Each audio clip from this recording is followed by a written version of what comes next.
Müstazafların kapatılması bir İslami dernek olması hasebiyle bizlerde bir üzüntü oluşturdu.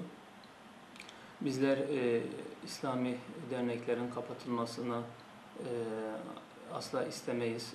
Çünkü toplumun huzuru, barışı, mutluluğu ancak insanlara Allah korkusu aşılamakla sağlanabilecektir. Bunları da en iyi yapabilecek durumda olanlar da İslami sivil toplum kuruluşlarıdır.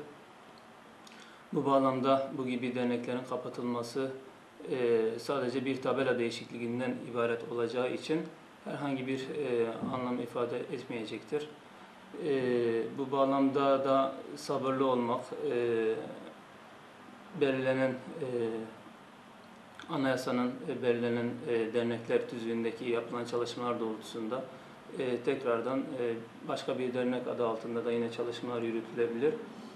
Bu bağlamda derneklerin kapatılması bir çözüm değildir. Huzurun, barışın, mutluluğun, iyinin, doğrunun, güzelin sağlanması için bu gibi dernekler, İslami dernekler özellikle toplumda bu gibi hayırlı İslami çalışmaların yapılmasına kapatılmak suretiyle engel olunuyor. Biz bunlara uygun görmüyoruz.